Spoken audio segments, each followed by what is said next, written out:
پاکستان کو دنیا نے تباہ کرنے کے لیے پچھلے 70 سالوں سے کوششیں کی ہیں. صحیح ہے. ٹھیک ہے, پاکستان پہ 65 کی جنگ, 71 کی جنگ, اور پھر اسی طرح 9/11 کا واقعہ, سوویت یونین کی افغانستان میں مداخلت, اور پھر امریکہ کا افغانستان پر حملہ, یہ ساری کی ساری وہ چیزیں تھیں کہ پاکستان کو توڑ دیا جائے.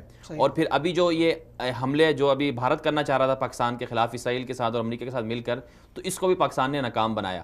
تو 23 مارچ کا جو دن ہوتا ہے بنیادی طور پر یہ پاکستان کے دفاع کا دن ہوتا ہے. یہ پاکستان کی حفاظت اور پاکستان کو ایک دنیا کا طاقتور ملک بتانے کے لیے ہوتا ہے.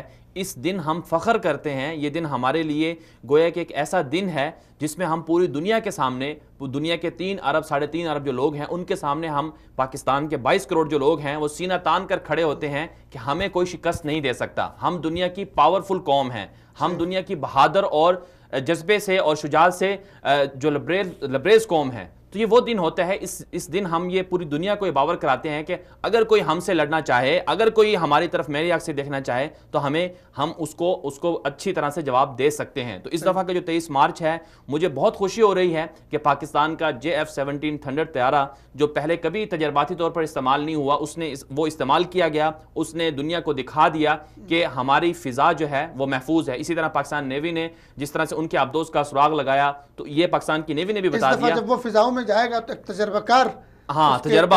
اور پھر ساتھ ساتھ جو ہے یہ 23 مارچ جو ہے اس وجہ سے بھی مختلف ہے کیونکہ اس دن پہلی مرتبہ ایسا ہوا ہے کہ جن لوگوں نے, دشمنوں نے جہاں سے پاکستان کی سرحدوں میں گھس کر یا اسی طرح سے اور مختلف طریقوں سے پاکستان کو کمزور کرنے کی کوشش کی, اسی طرح سے افواج پاکستان اور دفاعی اداروں کے خلاف ایک مائنڈ سیٹ بنایا گیا, لوگوں کا برین واش اس طرح سے کیا گیا کہ اپنے افواج کے خلاف وہ نفرت بٹھائی گئی. تو یہ وہ دن ہے کہ اس مرتبہ پاکستان کے افواج پاکستان نے دنیا کو بتا دیا, اپنے لوگوں کو بتا دیا کہ ہم محفوظ ہیں. اب اس واقعے کے بعد جس طرح سے ان کے 2 طیارے گرے, ان کے پائلٹ کو پکڑ لیا گیا, اس کے بعد ہر پاکستانی افواج پاکستان کا جب نام آتا ہے تو خوشی سے جھوم اٹھتا ہے کہ ہمارے پاس ایک ایسی ہمارے افواج ہیں جو ہماری سرحدوں پر کھڑی ہیں اور ہم محفوظ ہیں. تو میں سمجھتا ہوں یہ بہت اچھا دن ہے, اور جس طرح سے اس کو منایا جا رہا ہے تو اس کو مزید اپنی قوم کو زیادہ سے زیادہ اس میں پارٹیسپیٹ کرنا چاہیے.